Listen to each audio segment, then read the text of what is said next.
All right, my name is John Bostwick. You're asking yourself, what do I know about falconry? Why am I doing this? Who is this guy? I've been involved with falconry since 1985. Back in the Stone Age, before we had websites and cell phones and electronics. Back in those days, you had to go to a place of learning called a library. Yeah. I've flown primarily red tails and Harrisons. I'm what they would refer into the falconry community as a dirt hawker. Why do they call people like you dirt hawkers? Because our game quarry, most of them, is in the dirt. You're on the ground, you're a ground pounder. You know, a grunt, as in the Marine Corps.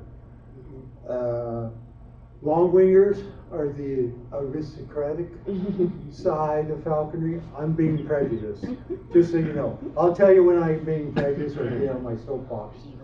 But yeah, they're the aristocratic. Their quarry is primarily on the wing. Not to say quail and doves are also part of dirt hawking too. In my previous career, I was a firefighter for 30 years for the city of Prescott. So it gave me, every other day I had off, so it gave me a lot of time. And time is going to be the biggest factor, and costs. So I would argue the biggest expense of any in the sport is between building your muse or your hawk house and your telemetry. But we'll get into that later.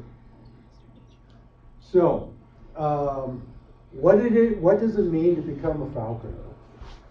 That's a generic word in our vocabulary. Actually, in Europe, they subdivided. There's falconers who use what we call falcons or long wings. And then there are Ostringers, which use hawks, which is what we primarily use here.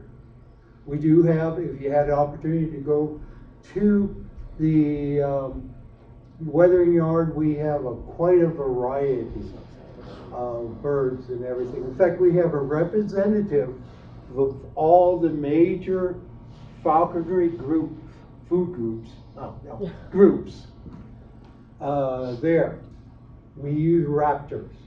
So there's 5 types of raptors: falcons, hawks, hawks are sort of divided. You have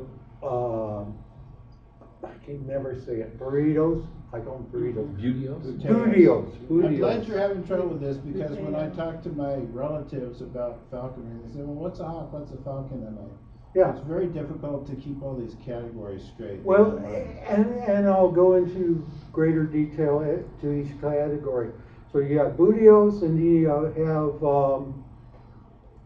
accipiters.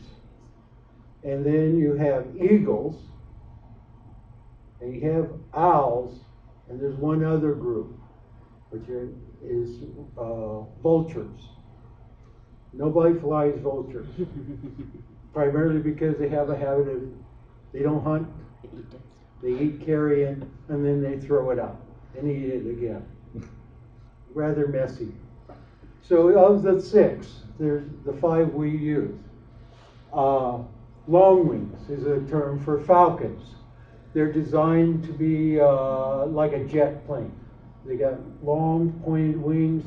They are the jets in the hawk world. I mean, they're built for speed. Peregrines are one of the fastest birds there are, or creatures in the world. They've been officially clocked at 160 miles an hour in a dive, a stoop, as they call it. Though I have a friend, unconfirmed, that clocked his at 300. And they were doing studies jumping out of an airplane. They were both the bird and the guy. And They were trying to see how fast, and so they were trying to trace him, and they only could get, you get terminal velocity, but the bird kept going back, and they use a radar, and they figured 300, but that's unofficial. So, but they're fast. Their primarily method of take is to hit a flying object, i.e. a duck or a dove, and they whack it out of that stoop and hit it, and either bind to it or hit it hard enough that it just tumbles down, and then they'll catch it and fly it either to where they want to eat it or wherever, to the nest, and that sort of thing. Not to say there aren't longwings that will not hunt, will hunt ground quarry, but that's how they're defined as, aristocratic type birds. High speed pointed wings. Now you have what, oh, see, she never goes to church. She doesn't know the rule. She's sitting up front. I'm making. You sneak in late, you sit in the back. I'm so proud of you. I'm John. Hi, I'm Abby. It says that right here. Anyway, so you have the falcon group. Then you have hawks. Hawks are basically like again, like a warthog. If you're familiar with that airplane, it looks ugly and they have big things, short wings. Yeah, what? 810. 810, that's it. I keep forgetting that. 810. They're designed to go fairly slow, but they're innumerable. They get down close. I've seen pictures of goshawks going through trees and branches, and they'll flap, flap, tuck, flap, tuck, flap, sure, flap, like an action movie, Star Wars, just like that. Hawks are innumerable. They're stealth hunters. A lot of times they'll wait in a tree or a bush and take advantage of any unattended birds or game, squirrels and stuff like that. They sneak up on their prey. They're called broad wings because their wings are short and wide. They still have the same aerodynamics loading characteristic, but instead of being spread out over a longer, thinner airfoil, it's a shorter, broader one. But they're more maneuverable. They'll have a longer tail. Again, to allow them to maneuver. Hares, hawks, and red tails, they're that other classification of hawk, the bootios, right? Okay, good. I'd let you know right now, English is a second language for me. I don't know what my first is, but English just gives me a heck. And then you throw Greek and Latin and French and German in there, and I'm just all messed up. But we'll work through it. You guys are smarter than I am, so, well, no, not really, because you're sitting here and saying, oh, maybe I can not do this. No. Okay, eagles. We have a golden eagle, and then we have an ornate eagle out in the yard. And the golden eagle, she's 12 years old. She's huge. Gosh, what can you say about an eagle? They're just big. They're the bombers, the big, heavy C-130s. They just, they may not be fast like a falcon or as maneuverable as a hawk, but who's going to argue with this guy when he comes down on you? And they need wide open areas to operate in. If you're all from Arizona, like they like areas where they have terrain, mountains. They like to have a high perch. The best example I've seen is, I don't know if anybody been on 66 from Seligman over to Kingman, the old 66. Beautiful eagle areas. You got a ridge of mountains, flat plain with prairie dogs and jackrabbits and rabbits and things like that. They just love that terrain. One time drove through there and I counted up to 11 golden eagles. Of course, it was the pupping time. The prairie dogs were having their pups. So that's why they were, they're in the area. And then you have owls. We have a guy that brought an owl, a great horned owl. They are legal to be used in the falconry. And how to say this nicely? They're as dumb as a rock. And that's just it. They have no brain left. Their whole skull is made up of eye sockets. So their brain is teeny weeny, but they got big eyes. And their sight, of course, for after dark hunting. And they also, their hearing. They have excellent hearing. They can follow a mouse in a grassy field just by the sound. So with that combination, first of all, they like to hunt at night. It's hard for us falconers to go stomping around at night. We don't see very well, and we make a lot of noise. So we just remove one of their hunting aids, their hearing. So I don't know why. Well, I know why we figure owls are wise, because they're smart. They just look smart and they don't say anything, so nobody knows the difference. Also, that the ancient Greek goddess Athena had an owl, Bobo, I think it was his name, that would sit on her shoulder and give her wisdom. So those are the types of raptors we use in falconry. Primarily, you'll see long wings or hawks. So condor's probably too big to sit on your arm. Condors would fall into the, I would say, the vulture group. Vulture group. Yeah, they live off carrion. Okay. And yeah, and really we don't get caught too many condors in this country. I mean, now we're reintroducing them in a while. I think last I heard there's maybe 180 of them now, north of the Grand Canyon. Well, they fly everywhere. I had a friend who was a pilot, was part of the Condor reestablishment, and he followed one. They were tracking one with a transmitter from the Vanillian Cliffs, which are north of Grand Canyon, and he went as far as Logan, following it in his airplane, and then came back. All in one day. Unbelievable, the range. The Condor never, went down, or, settled down. He just went out and, oh, okay, that's cool, and turned around and came back. But we'll get into ecology later. So, what does it take to be a falconer? Time is the biggest criteria. I like to think of it as you have to work with your bird, especially a wild-caught bird, an hour a day, every day, 368 days in a year.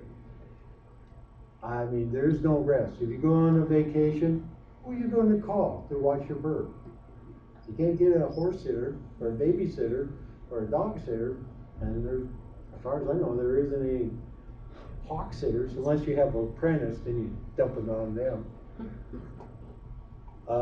It takes a lot of time because a lot of you will start at, well, generally speaking now, you will start with a wild-caught bird, and that bird has to be constantly manned or handled so that they know who has the food. That's why the bird comes back to you. It's like an adolescent male child. If you have the food, they will eventually come back to you because they're hungry. Till they learn about girls, and then all bets are off. Cars and girls, then they're gone. But hawks look for you for their food. That's why they come back. They don't like you. They don't love you. They'll tolerate you. Sort of like a wife. Anyway. Okay, that was opinionated, I know.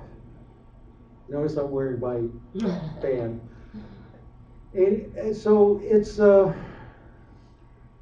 why do we do it? And I think it's the fact that you become aware of nature. Not only are you in nature, hunting nature, you're hunting with nature. You're using a hawk. And there's nothing like having a big old red tail and a 100-foot cottonwood at the very top, and you hold your fists up with your glove on it. Gotta have a glove on it, and otherwise you won't like it. And having it come down and just swoops and land on your hand as light as a feather, almost. There's a thrill. There's a thrill that you become aware when you're out with your bird. Not only your game quarry, be it rabbit or quail or whatever, it's all the other birds, all the other creatures. All of a sudden around you, you see, you get aware of them. Many a time when I'm out hunting, I can't find my bird. I'll just look around and I'll see the dicky bird.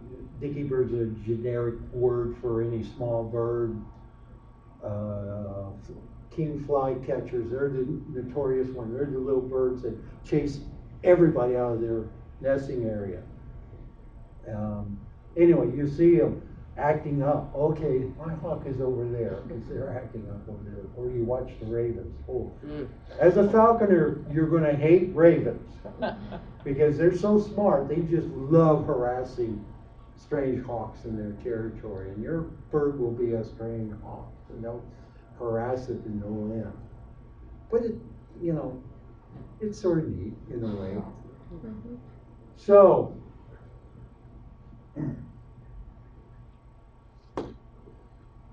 it's time. The other situation with hawking is the expense. Your biggest expense will be building your mews. Falconry is one of the most regulated hunting sports there is in the country. And you're going to be working with fish and game. And one of the requirements is that you have a certain standard in your mews, your hawk house, where you're going to keep it. And I know guys who are single will have the bird in the house.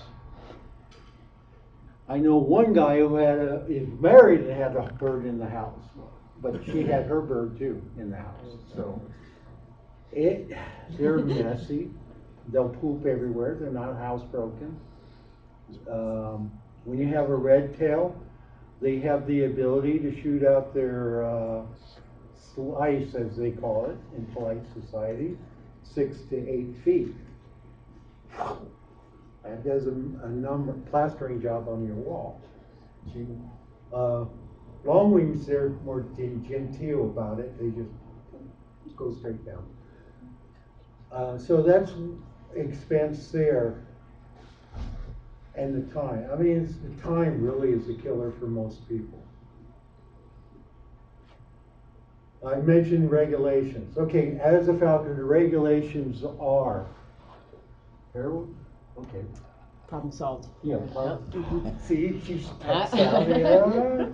Okay, you're free. Thank you.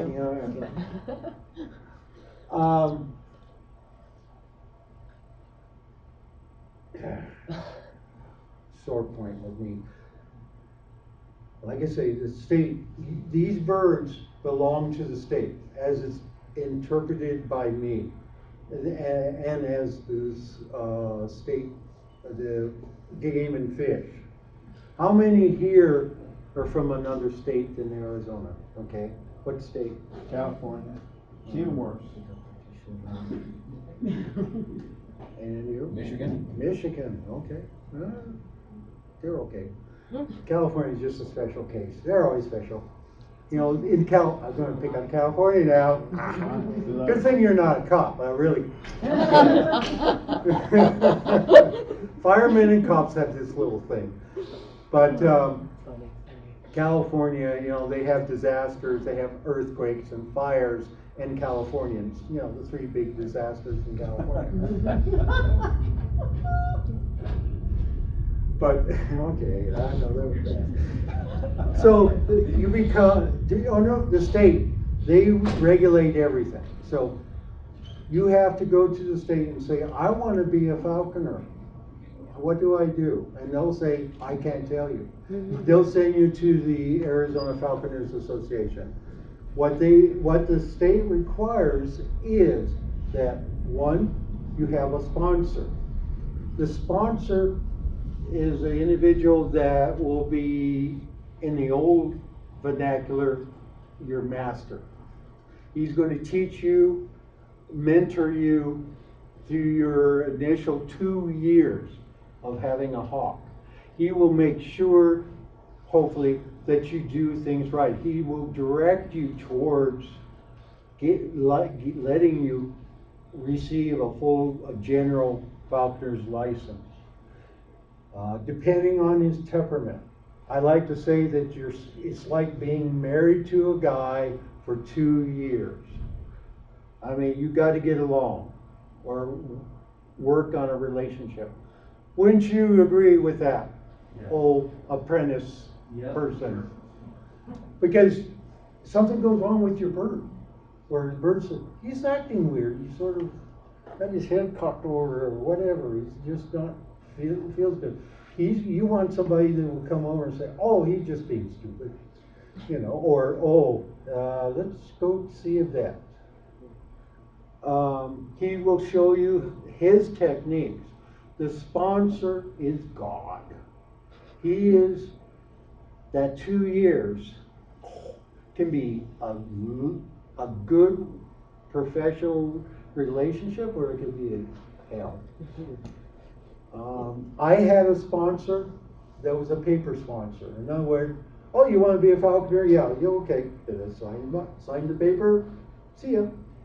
Oh, I need you to watch my bird. Oh, didn't I tell you I was going to have an operation to remove his voice box? But I'm going on a vacation, so you can take care of it while it's recouping. My sponsor abandoned me with his bird after an operation, and within 2 days it was dead. Which is gone. I'm still mad about it, or frustrated, because I shouldn't have been put in that position. Your sponsor, there are sponsors who will expect you to come and clean out their mews that show that you're dedicated to them. There are other sponsors that are kicked back and say, oh, come on over, we'll have some coffee or beer or whatever your preference is, and we'll discuss things. How is your sponsor, without naming names? How was it? Yeah. Definitely more the beer type. Yeah. But he's important because at the end of 2 years, he's the one who's going to send a letter to Fish and Game and say, okay, they made all my requirements as an apprentice, and I think they're ready to become a general falconer. So you want to stay on his good side. How did you deal with your sponsor after you let his bird expire? What happened to the bird? The bird died. Oh, My wife went out to the mews. I went to work, got a phone call at work that says the bird is on the ground and it doesn't look good. I mean, for a bird that you just sit on the ground is bad sign. It means they can't even hold themselves up on the perch. So I was able to call somebody in at work to cover my shift, grabbed the bird, went down to Phoenix to the vet that did the operation. At least he gave me that much information. Oh, the bird had an operation, I guess. Bird had an operation. It was an imprinted Harris hawk. And there is nothing else. It's so loud. I mean, they screech every time you walk by. Andy! Oh. And his name was Rex. Rex Harris. Anyway, we took him down. I even put him in a little box with a towel and grabbed a bottle of oxygen from work and a little tube of O2 in there just to try to fluff him up. I'm an EMT. And got him down there, delivered him. 15 minutes later, the vet comes up, oh, he's dead. So when my sponsor came back from his vacation, and this was before cell phones, so it's not like I go, I said, your bird died. Oh, okay. The whole time I was beating myself up because I let his bird die on my watch. So don't have a paper sponsor. Believe me, I learn more by coming to meets like this. This is where I learn my falconer. By interacting with experienced falconers. You can learn from anyone. You should learn from everyone. After, I don't know, like I say, I started in '85. I'm still learning. I love to do long wing. I like to complete my falconry career with at least a long wing. So I can actually say I'm a master falconer. To me, I have that title. That comes with longevity. But it doesn't, for me, it doesn't mean I'm a master falconer. But master falconer should take a kestrel or a peregrine or not so much an eagle, but you know, other hawks and be able to train them up. That's to me is a master. That's a master in any other world. A master carpenter, master plumber even. He's able to do things, you know, with whatever he has and that sort of thing. What else? Okay, we're talking about sponsors. So, get a good sponsor, somebody you can talk to, communicate with. I'm not a component or advocate of distant apprenticing, because if something happens, you need somebody there sooner than later. Though in this state, it's hard to find a sponsor. I'll be truthful. There's a lot of falconers that will not take apprentices on. I won't say anything more. The other thing, you need a sponsor. You need to be able to take a test. Fish and Game in the state of Arizona will give you a test. What is the current test? 100 questions or 150? 100 questions. 100 questions. I know when I took the federal test, a long time ago, it was 150. And is it still the gosh awful? There's 4 of them that they rotate through. Yeah, but it is but most of the questions, you know, the one I took was so bad, you had to be a biologist. Yeah. Aerial or It's not that bad. yeah. But you need to know the material. You're not Yeah. gonna get- My test was written in '72 and was not updated until they trashed it and started to let the states give the test. So it's definitely state specific now. Yeah. There's a lot of questions about Arizona raptors. Oh, even though good. They might not be traditional falconry birds. Yeah. But that California handbook is still the best study guide. Yeah. And then also making sure you know about Arizona specific raptors. Yeah, okay. I'm asking them because went through the process. And what happened was, when I started, the state was running everything. They were using federal guidelines, and that was about the extent of it. Then the feds decided to get really involved, and they were dictating to the states exactly what they were supposed to do. And now the feds have backed out, and so it's up to the states now to administer the tests and everything. Well, it was before, but the federal government is more or less hands off.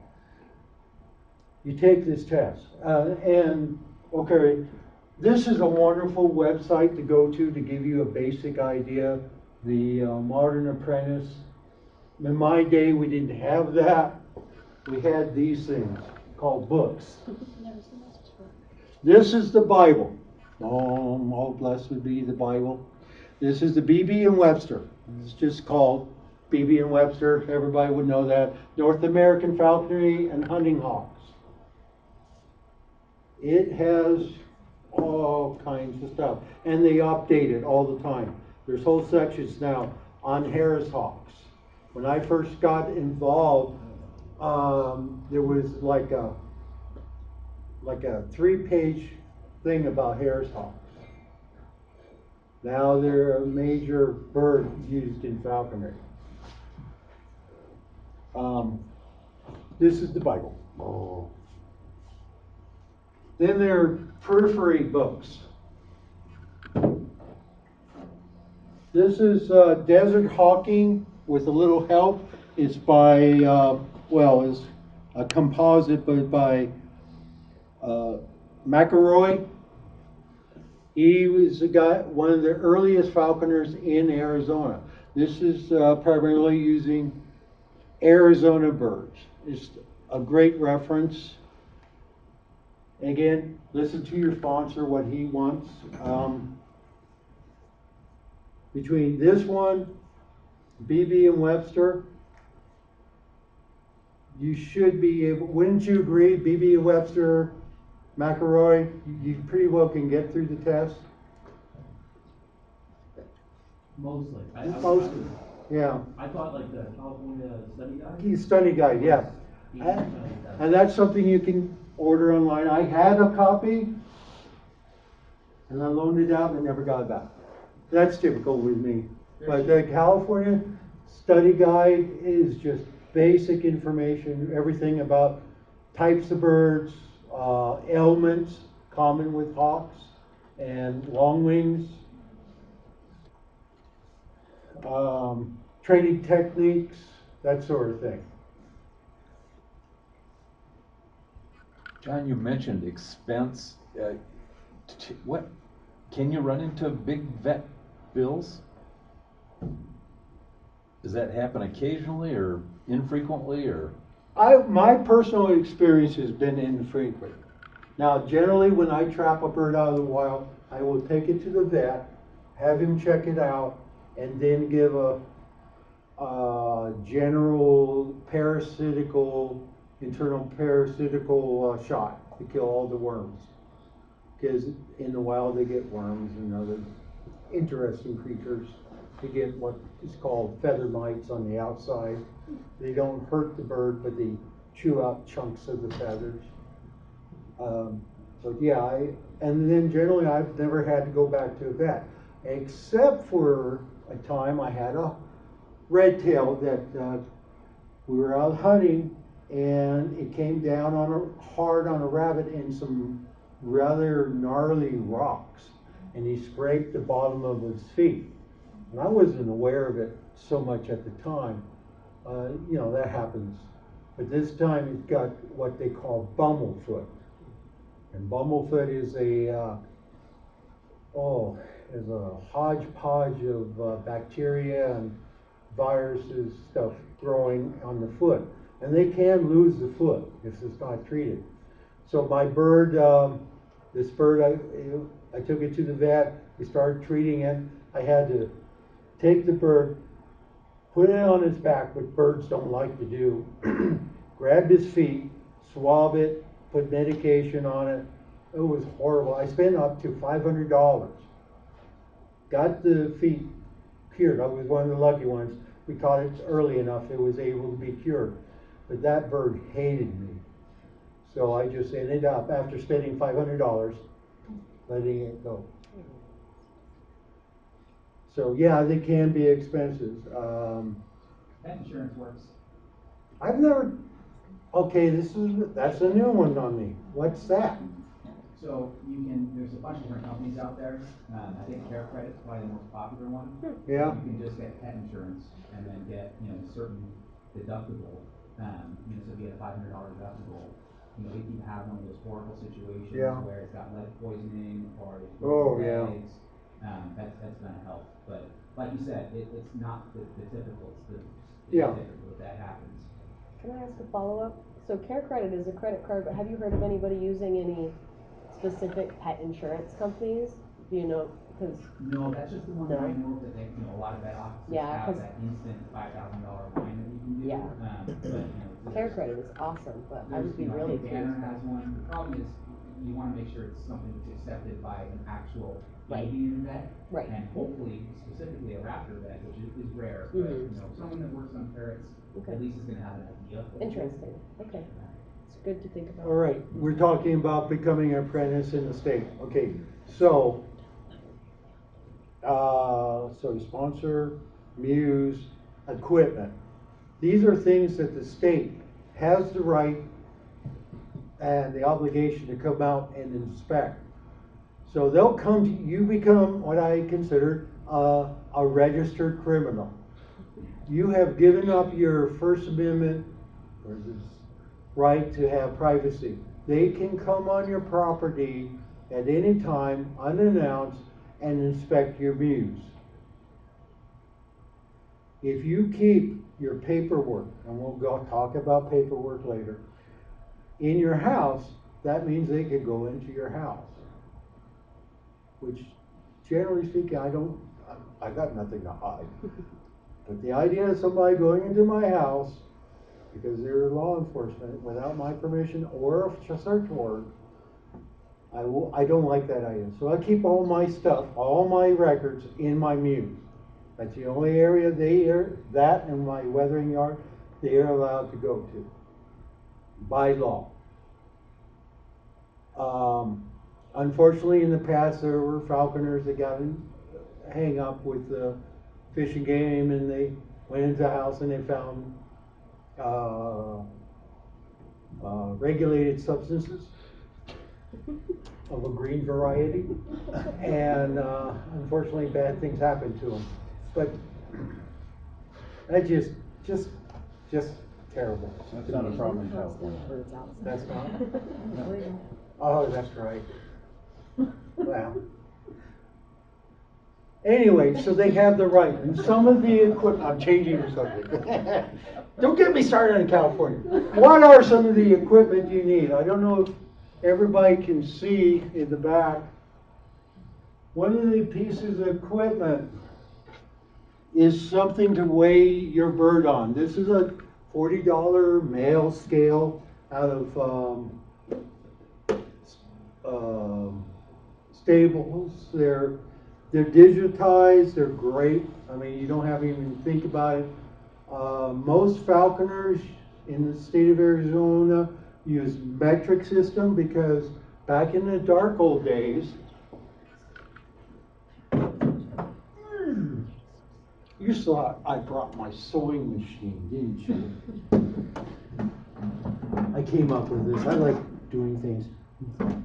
This is my scales and general poop box.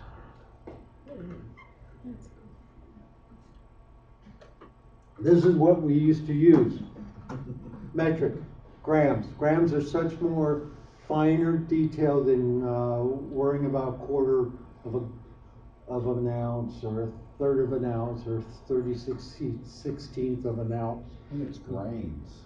Grams. There's something called grains. Grams. A grain is 1/30th or 1/60th. Oh yeah, the old, yeah. And these were I was able to get these for like retail. They used to go for $200. I picked this one up. Well, I picked up 3 of these for $30 at a police auction. Needless to say, it had a colorful pass. And green stains. What? Green stains. Yeah. Probably white powder stains. Yeah, that too. So, it's sort of a catch-all. I have all my junk in here. Bells. That's another piece of equipment you need. Is bells. Why would the hawk need bells? So you can find the hawk. Because the hawk will go behind whatever. You can't see it. You need the bells to help locate. So that's a piece of required equipment. Thank you. These are Jess's.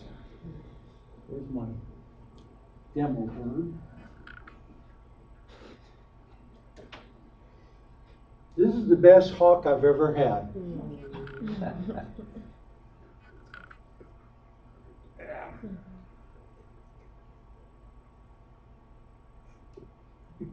So cute. He doesn't poop. I don't have to feed him. But he's wearing what is considered traditional jesses. These are one piece, they're leather. They are illegal on a live bird in the United States. And why is that? Because one, they don't come off. So they're permanently mounted on the bird until the leather actually rots. Whereas the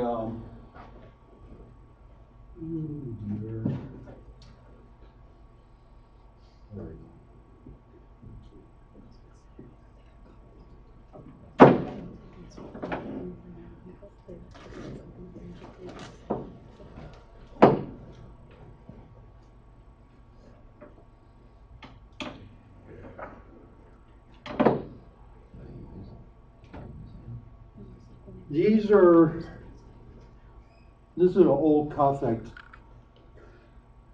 They're an anklet that go around the bird's leg, has a little grommet.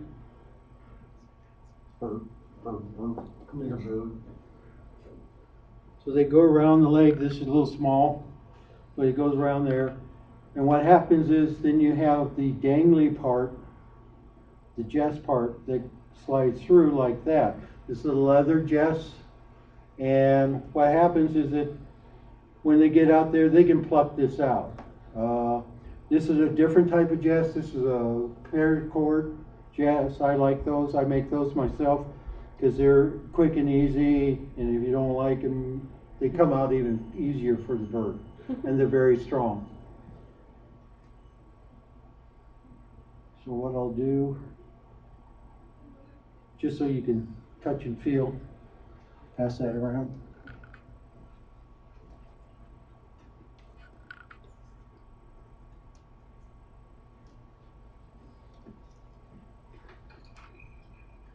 Bells, and this is my technique. Bells can go on around their legs most of the time. And what I put the bells on before I go hunting. That way it's part of the routine for the bird to get used to that, oh, the bell's going on, we're going to go do something, be it training or whatever. Take a seat anywhere, feel free. There's a quiz at the end of this, and if you don't pass, you don't get the diploma. Go ahead, pass it around behind you. Oh, everybody see the jess and cuff? Yeah, you don't need to see it. Okay. Ooh, I got some meat. So it's important. Now, bells can be around the ankles of the bird. Bells can be mounted on their tail, which in a Harris hawk situation is actually a good spot. Because Harris hawks, when they're on a kill, they tend not to move once they're done. Their feet. But they have this twitching of, they twitch their tail. And that will ring the bell. I've seen, there's a bird out there that has a bell on his back. So, and it's a locator. Now we're sophisticated, and we have what they call telemetry. This is another expensive item. This is the sender, and this is the receiver. This is this unit together like this. You buy the kit is about what, $450, $500. Brand new. Brand new. There's a lot on eBay. People upgrade. Yeah, I've been thinking about it, but for years I didn't have one of these. I've hunted with Harris's and red tails, didn't really need it. But until I got one, I didn't realize how nervous I was, or worried, how anxious I got out in the field. Because with this, it doesn't matter, especially when you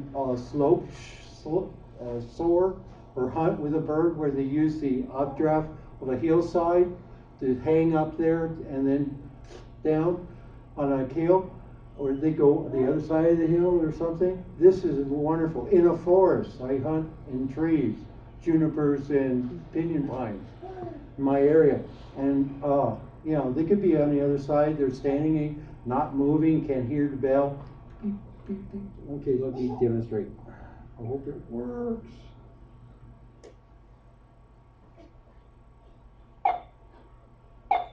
It's directional. I'm really close, it doesn't matter. But if I were to, I didn't hit anybody. Let me turn up the volume.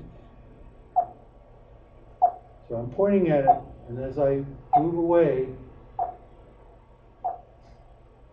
it's pretty close. But it Bouncing off the walls. what? Yeah. But you can notice it starts to drop. So when it's further away, you can directional bring it around, and it gets loud, and that's how you locate your bird. And sometimes you gotta play with that. These are wonderful. For $400, is a lot of assurance, but it's not necessary unless you're going long wings, because those guys go up and they'll take off 3 miles because they see a duck. So this is another expense area, but it's, again, listen to your sponsor and see what he recommends. Like I said, I did it for years without one of these. Oh, thank you.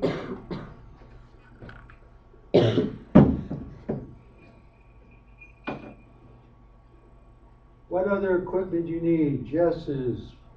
You need a bird bath, something that the bird, that's one of the things they'll look for, is a bird bath. Where the bird can clean itself, get in, get water, that sort of thing. Oh, thank you. I better take that out because somebody's probably out hunting.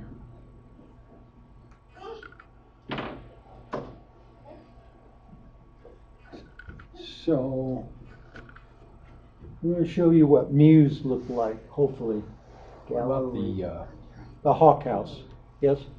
the helmet or whatever you call it? Oh, that's not a...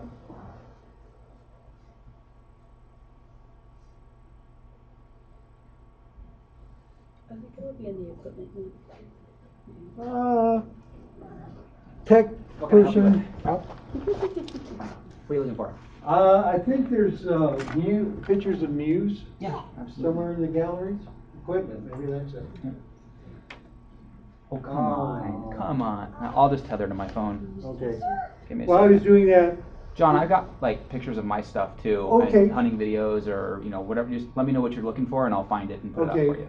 you have a picture of your mews? Yeah, I do. Okay. There are different mews, but the primarily thing about mews is the bars, the windows have to work vertically, because if they're horizontal, the bird will grab them, and of course their tail, they're grabbing the bars, their tail is going to go like, and you're going to break feathers. Everything we do is trying to preserve their feathers. It's like the tires on your car. If they're broken or worn out, you're not going to get a high performance out of it. Water bath, perches in the mews is important. The other piece of equipment you need, I forgot, is a perch where you can put your bird on. This is actually not a good example of a perch. It's a T-perch. I use this on my flat scale, so it fits on there. But you need a big perch. Birds need to go outside every once and be weathering. If you've gone to the weathering yard, there are all kinds of different examples of perches. Traditionally, a boat perch is for hawks, and a block, which is basically, to me, it looks like a flower pot with a spike on it, bottom, and then it has something on the top, cork or astroturf. Ooh, that's a nice one. Of course, you're down in the wool. You're down here, aren't you? Yes. Yeah. So mine's very open. Yeah. Good example. In fact, that's Home Depot. Pool fence. What? Pool fencing, yep. Yeah. The thing to remember on the horizontal bars, they have to be close enough that the bird cannot fit his body through it. Up north where I'm from, it gets cold. And so my muse is fully enclosed with a window. And I have a shutter on it that I close. Because if red tail, it doesn't matter because they're climatized. But when I fly my Harris hawk, they're semi-tropical. They like it down here in Phoenix and Tucson, all the way down to Mexico and South America. They like the warm, so you need to provide a heating facility. You notice, here's a perch, complete with a motorized bunny. That's a training aid. It's basically wireless or wireless lure. What's a lure? That's another item. A lure is anything. It's perfect because it's got all the equipment and everything. That's how I said that from the inspection. Nice. Way too heavy. You should have that better. Cool.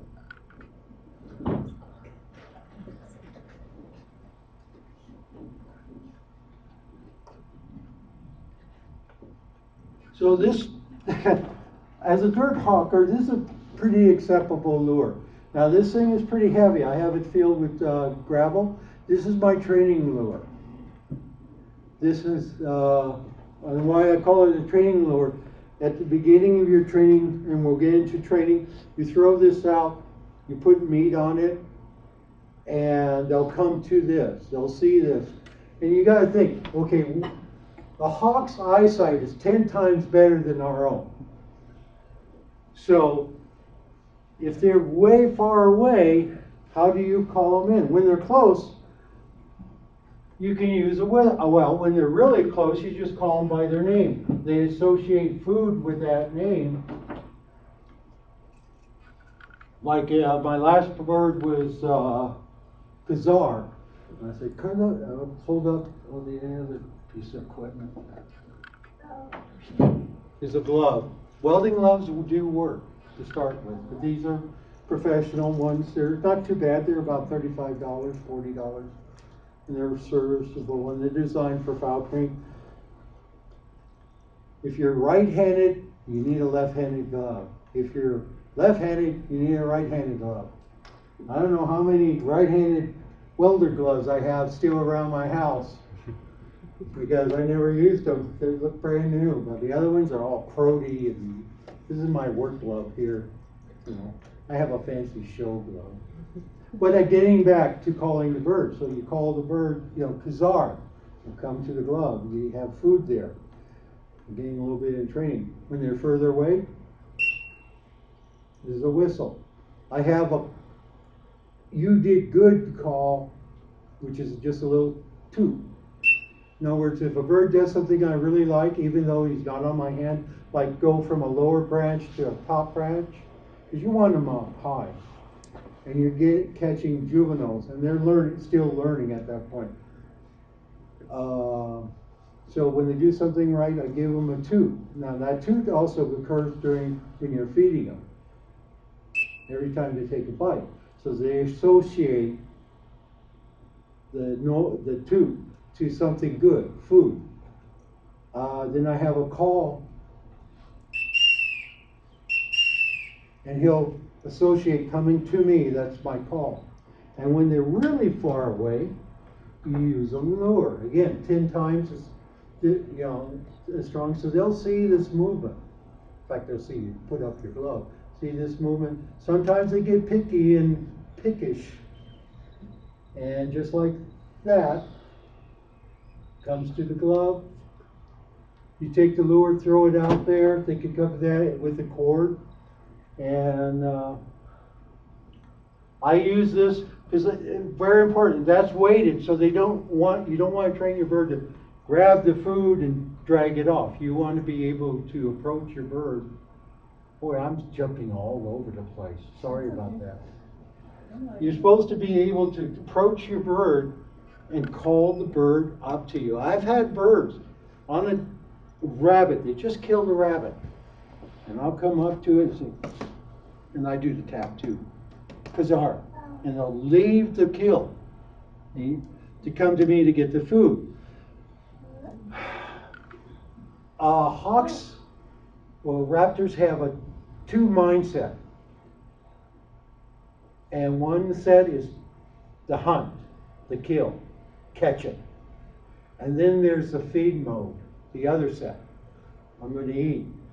That's how come we're able to train them, is the fact that they associate food. They may have a kill. They may have fresh meat. I mean, right there with living hot blood. Oh, they love that.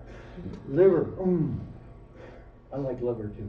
Anyway, but I'm the guy with the food, so I can call him to me or her, and they'll get the food. They don't associate the kill with being fed. And it's amazing. To have a bird leave. There are other birds I've had that are just, I got it, I'm going to keep it. You have to play games with me to get it away from me. Got a transfer here, what you're talking about? Yeah, it's called the transfer. It starts with the lure. Again, listen to your sponsor.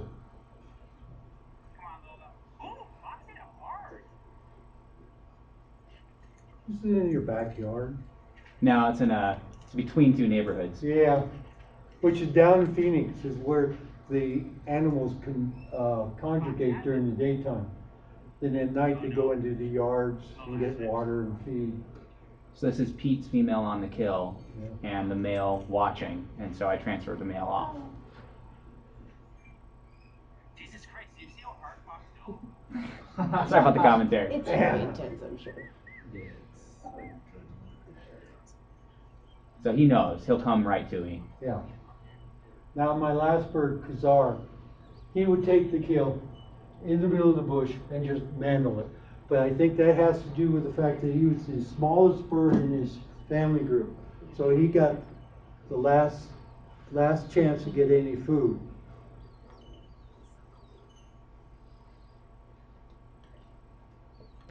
I'm just trying to find pictures and videos as you talk, so feel free to do your thing. Well, okay. Well, so you successfully get the transfer, and then you like hide the rabbit. you're right. And They don't have any sense of smell. I mean, it's less than ours. That's not their primary. I do think they do smell, but not like we do. A vest like this is my hunting vest. Some people use pouches. That's the traditional English way. I prefer a vest because some people even use a solid vest. I like this because it's open and it's Arizona and I don't want to get hot. But it has a game bag in the back. So what I'll do is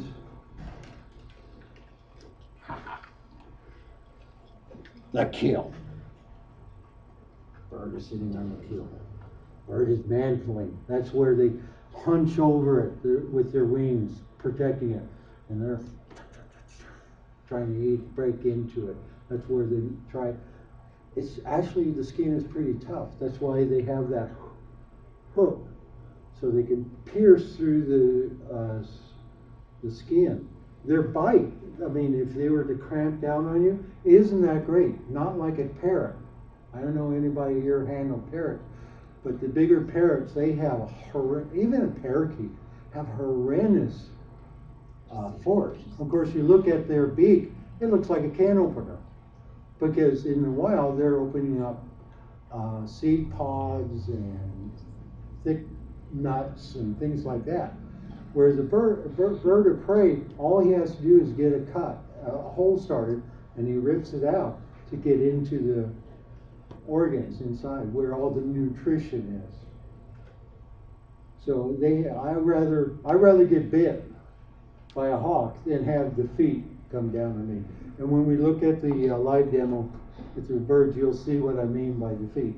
Anyway, so he's on the kill, and what I'll do, I'm doing it. So I come up with him with my glove on, and I have a tidbit. And this is my last bird. He was very protective of his food. And I'll show him the meat, and he would go, oh, okay. and then you get back, and I'll give him more tibbet, and he'll grab it. And then I'd slowly put the glove underneath him, and while that's happening with my other hand, I grab the rabbit, and I sort of put it right between his legs like that, and he'll just hop up on there, and by that time, boom, the rabbit goes in the back, and it's gone, disappeared.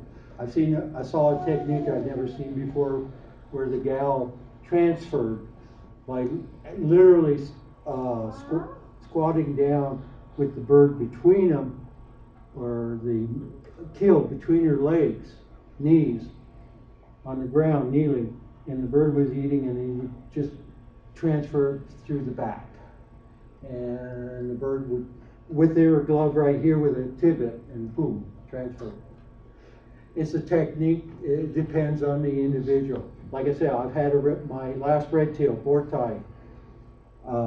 Just boar tie, okay, we're done. That was transfer. Yes, sir, Tom. Covering with your whole body, I think it's more necessary when you have jackrabbits and stuff, because they're so big that it's hard to hide them from the bird. Yeah. So a little cottontail, you could almost.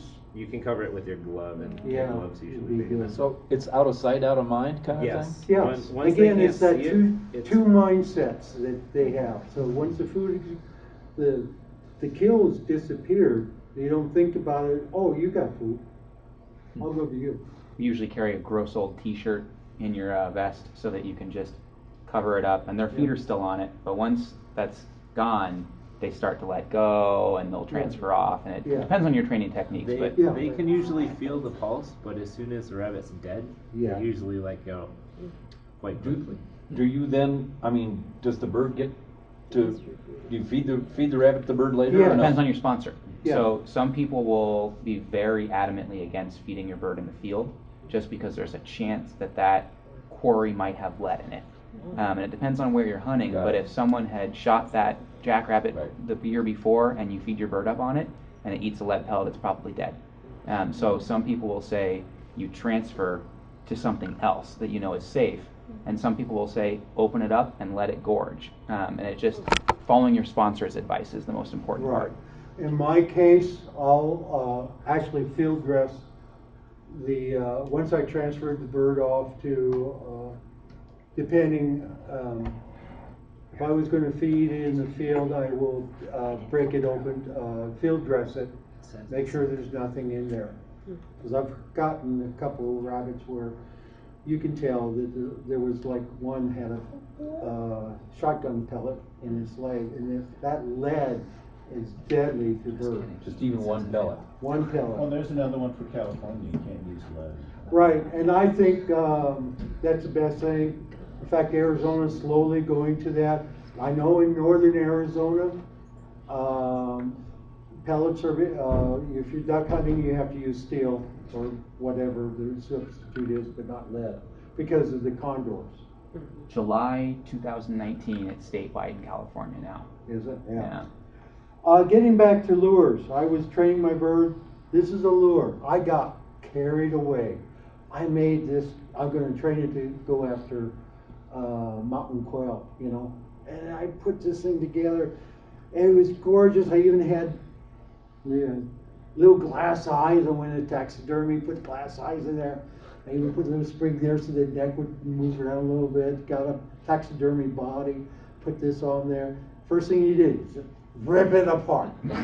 So a lure, it doesn't matter. You could use a teddy bear for a lure, and they'll come to it as long as they associate food to it.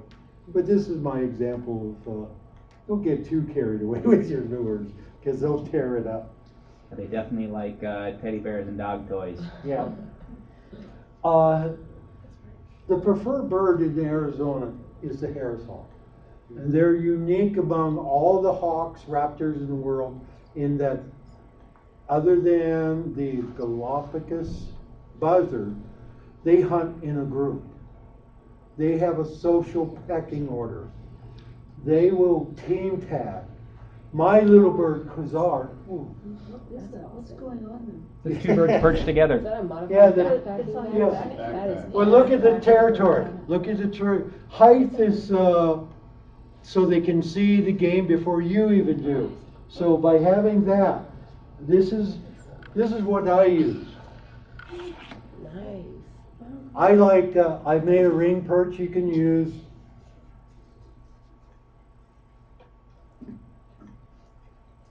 A T-perch like this. This is mine. I'm not into the big T-perches. Some people are. Depends on your sponsor. I like this one because it's obviously there. It's just PVC pipe that I heated and bend. Also, when I'm done with it, and I need both hands, I'm out in the field. There, you know, I can still use my hands. The other thing is, when I break my leg or sprain it, I have a crutch. I wouldn't rely on that. Now, when you're in the field hunting, is the bird up all the time, or only when you think you're going to encounter game, or? Depends on your sponsor and their hunting style. I preferably like the bird up and following me around. And that's part of your training, is to have the bird. And a Harris hawk is great because they're used to that. They have specialists in their family groups in the wild. Like I was going to say, my little bird, he was a tunnel rat going back to Vietnam War.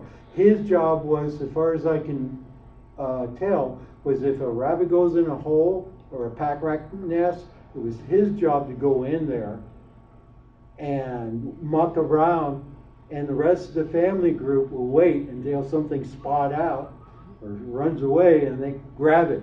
And then with the pecking order, he will get some of the food. But he was the last one in the pecking order. That's why I felt that his mantling was so aggressive, because he was competing with his brothers and sisters and parents and siblings and whatever else, cousins. And Harris hawks, in the wild, I've seen I hate to call them a flock, I call them packs, like a wolf pack. I've seen as many as 12, I've heard as many as 24, that sort of thing. Here's an example, thank you. Here's a nice perch. This is commercially available. This is your basic equipment. Backsplash guard. Yeah, they don't all poop down. Sometimes. Yeah. Yes. Scales, perch. You can use a doggy thing. One thing about a bath, it has to be big enough that the bird can get his whole body in it.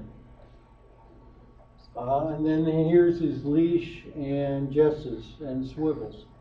Remember, you have something.